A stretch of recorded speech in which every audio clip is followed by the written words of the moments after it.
Deputy CM రేంజ్లో ఉన్నప్పటికీ కూడా పవన్ కళ్యాణ్ వచ్చి తన మూవీని తనే నిలబెట్టుకునే పరిస్థితి ఉంది. ప్రజెంట్ ఇండస్ట్రీలో అయితే ఎవరైనా సరే కలెక్షన్స్ రావాలనే చూస్తున్నారు, ఎందుకంటే నిర్మాతగా నష్టం లేకుండా. ఇప్పుడు మీరు కూడా ఈ సినిమా హిట్ అవ్వాలనుకుంటున్నారు. ఇది కలెక్షన్స్ పాయింట్ ఆఫ్ వ్యూలోనా, లేకపోతే మిమ్మల్ని నమ్ముకున్న ఫ్యాన్స్, మిమ్మల్ని ఇష్టపడుతున్న ఫ్యాన్స్కి ఒక ట్రీట్ ఇవ్వాలనా? ఏ సినిమా అయినా డైరెక్టర్ కథ రాసినప్పటి నుంచి, యాక్టర్ ఒప్పుకున్నప్పటి నుంచి ఒకటే గోల్ ఉంటుంది, జనాలు ఎంజాయ్ చేయాలని. అది ఒకటే మన audience, that is the single goal. అది అచీవ్ అయినామంటే అందరు హ్యాపీ ఉంటారు, డబ్బులు వస్తాయి, పేరు వస్తుంది. So nobody thinks about any other way around. ప్రతిసారి గోల్ ఆడియన్స్ మన సినిమా ఎంజాయ్ చేయాలరా, అదొక్కటే ఉంటుంది ఆల్వేస్. వంశీ గారు ఓకే. యాక్చువల్లీ లాస్ట్ టైం ఒక ఇంటర్వ్యూలో కూడా మీరు మాట్లాడుతూ పిఆర్ఓ వ్యవస్థ మీద మాట్లాడారు కదా, పిఆర్ఓలు బెదిరిస్తున్నారు, బ్లాక్మెయిల్ చేసే రేంజ్కి వెళ్ళిపోయారు అని చెప్పి. అయితే కొంతమంది పిఆర్ఓలకి ఈ విషయంలో కోపం వచ్చింది, ఎందుకంటే ఎవరో పర్టికులర్గా వాళ్ళ గురించి చెప్పకుండా అందరినీ ఒక పిఆర్ఓ టోటల్ వ్యవస్థను అన్నారు అని చెప్పి. పర్టికులర్గా ఎవరైనా ఉన్నారని మీరు చెప్పాలనుకుంటున్నారా? ఆ రోజు ఆ ఇంటర్వ్యూ అడిగిన అతను అయితే మాత్రం మిమ్మల్ని ఆ క్వశ్చన్ అడిగిన ఆయన తిరిగి ఆ క్వశ్చన్ వేయలేదు, పర్టికులర్గా చెప్పండి ఆ నేమ్స్ అని చెప్పి. మీరేమైనా దాని గురించి ఓపెన్ అవ్వాలనుకుంటున్నారా? లేదండి, కింగ్డమ్ గురించి చెప్తే నేను దేని గురించి ఓపెన్ అవ్వాలనుకోవట్లేదు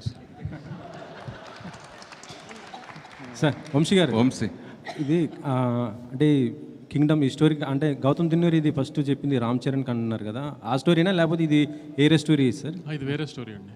మొత్తం చరణ్ గారికి చెప్పింది ఈ కథ కాదు. ఈ కథ కాదు. సో ఒక 15 days అయితే మళ్ళీ మీరు ఇంకొక సినిమా రిలీజ్ చేయబోతున్నారు. ఈ బిజీ షెడ్యూల్లో అది ఆ ఈవెంట్ అయినా చేయబోతున్నారా వార్ 2 సంబంధించి? అది కూడా చాలా తక్కువ టైం ఉంది కదా. మండే తర్వాత వార్ గురించి మాట్లాడుకుందాం అండి. ఈ 4 రోజులు అయితే నేను కింగ్డమ్ అయితే ఉండదు. మండే తర్వాత వార్కి ఏం చేయాలి ఎన్ని తర్వాత మండే తర్వాత మాట్లాడుకుందాం వార్ గురించి.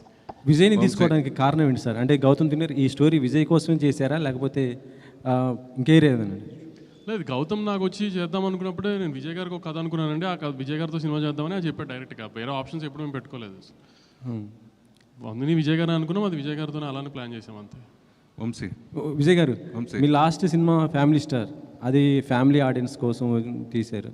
ఇది ఏ ఆడియన్స్ పర్టికులర్గా ఎవరి కోసం అనుకుంటున్నారు? అసలు టికెట్ బుక్ చేసుకుంటున్న ప్రతి ఒక్కరికి కింగ్డమ్ వాళ్ళందరి కోసం కింగ్డమ్.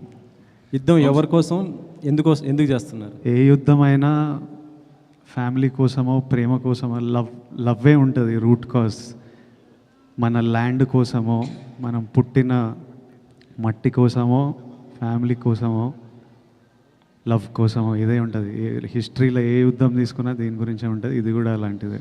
మొన్న ట్రైలర్ లాంచ్లో లాస్ట్లో మీరు మీ స్లాంగ్ మార్చారు, యాస కుందియా రాయలసీమ యాస మార్చారు కదా, అది చెప్తూ అది బాగా ట్రెండ్ అయింది. అసలుకి బాగా మీ ఫ్యాన్స్ కానీ అందరు కూడా బాగా ఎంజాయ్ చేశారు. అంటే నెక్స్ట్ రాబోయే రౌడీ జనార్దన్ దానికోసం ఉన్నట్టు ఆ యాసతో ఉన్నటువంటి సినిమానా అది?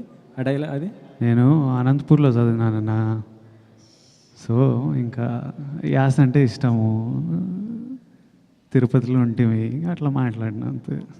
అంటే రౌడీ జనార్దన్లో నెక్స్ట్ అధిక వ్యాస ఉండబోతుంది? లేదు, నెక్స్ట్ రాయలసీమ అబ్బాయి రాహుల్ సంకృత్యంతో రాయలసీమ బ్యాక్డ్రాప్లో సినిమా తీస్తాడా, అందుకు విజయ్ 2 years కదా ఇది. హౌ అంటే ఫిజికల్ ట్రాన్స్ఫర్మేషన్ అనేది